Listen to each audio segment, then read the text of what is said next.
रात को कभी भी अपने बच्चे के कपड़े बाहर न लटकाओ। ये एक आम सी आदत लगती है। साफ सुथरे कपड़े नहाने के बाद धले हुए चांदनी रात में पुरस्कोन लटके हुए।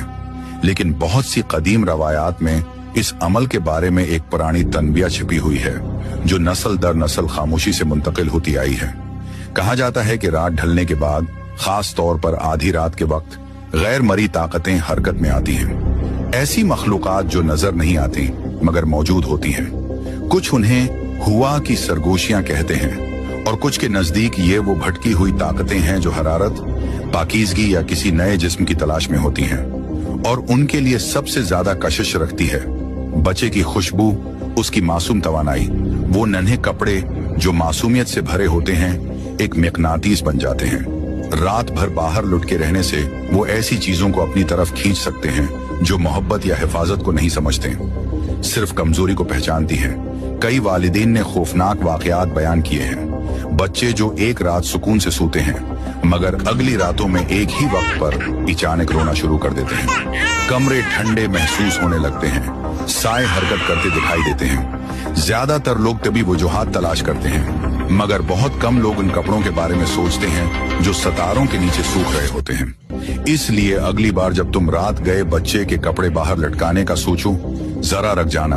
रात को कभी भी अपने बच्चे के कपड़े बाहर न लटकाओ। ये एक आम सी आदत लगती है। साफ सुथरे कपड़े नहाने के बाद धले हुए चांदनी रात में पुरस्कोन लटके हुए। लेकिन बहुत सी कदीम। क्या तुम मुझे घर तक छोड़ दोगी? रात के 12 बज रहे थे और ऑफिस की शिफ्ट खत्म करके मैं बेसमेंट पार्किंग की तरफ जाने के लिए लिफ्ट में अकेली थी।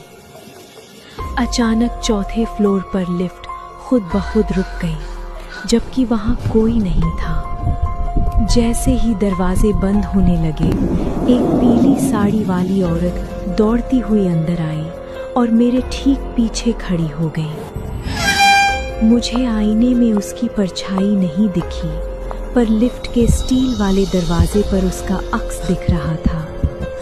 उसके पैर पीछे की तरफ मुड़े हुए थे। इससे पहले कि मैं चिल्लाती उसने मेरे कान के पास झुककर ठंडी आवाज में कहा, क्या तुम मुझे घर तक छोड़ दोगी? मैं रात की ट्रेन से घर लौट रहा था। स्टेशन छोटा था, आखिरी ट्रेन निकल चुकी थी। फोन की बैटरी 2% थी।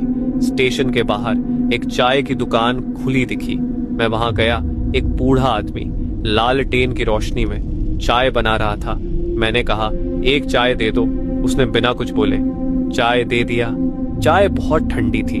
मैंने उसकी तरफ देखा, उसकी परछाई जमीन पर नहीं थी। मैं डर गया, पैसे रखकर तुरंत वहां से भागा। सुबह उसी स्टेशन पर लोगों से पूछा। उन्होंने कहा, यहाँ कोई भी चाय की दुकान नहीं है। फिर एक कुल्ली बोला, हाँ साहब, 10 साल पहले एक चाय वाले ने ट्रेन की पटरी के नीचे आकर अपनी जान दे दी थी। रात में कई लोग उसे चाय बनाते देखते हैं पर सुबह वहां कुछ नहीं होता। 31 की रात को मैं हाईवे से घर लौट रहा था। रोड खाली थी, बस दूर दूर फायरवर्क्स दिख रहे थे। 12 बजते ही रेडियो पर सॉन्ग बदला। आरजे बोला, जो अकेले ड्राइव कर रहे हैं वो सेफ रहिए। मुझे अजीब लगा। कुछ मिनट बाद रेडियो फिर बोला, आप अभी गलत रास्ते पर हैं। मैंने रोड देखी तो सब नॉर्मल था।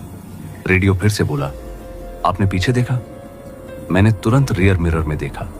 बैक सीट खाली थी लेकिन मिरर में किसी का सिर झुका हुआ दिखा। मेरे मुंह से बस इतना निकला, ये बहन का लोड़ा कौन है? और मैंने गाड़ी रोकी। रेडियो बंद था लेकिन पीछे से धीरे से आवाज आई, हैप्पी न्यू ईयर। मेहंदी सूखने से पहले दुल्हन बदल जाती है।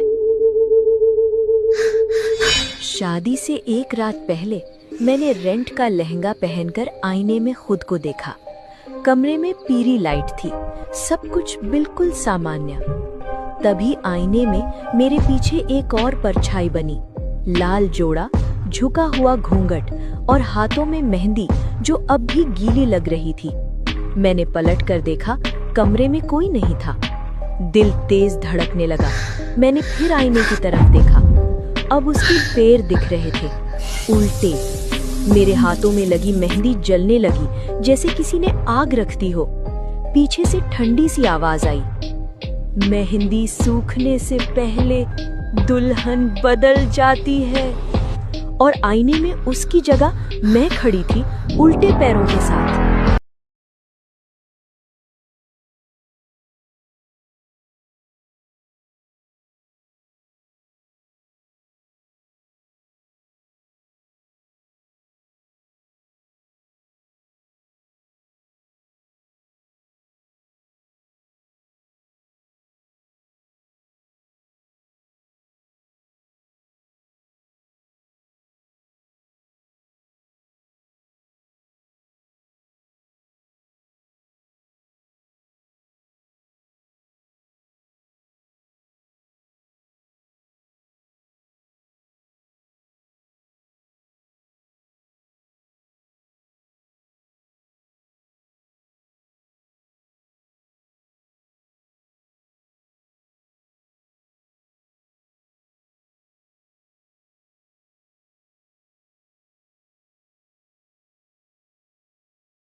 रात के करीब 11:30 बजे मैं अपनी स्कूटी लेकर सुनसान सड़क से घर लौट रही थी।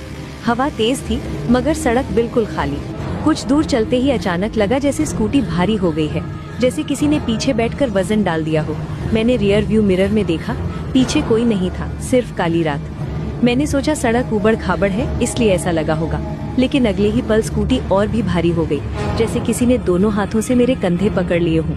मेरा दिल जोर से धड़कने लगा। मैंने डरते हुए फिर मिरर देखा। इस बार धुंध में बालों का एक छोटा सा गुच्छा सीट पर पड़ा था।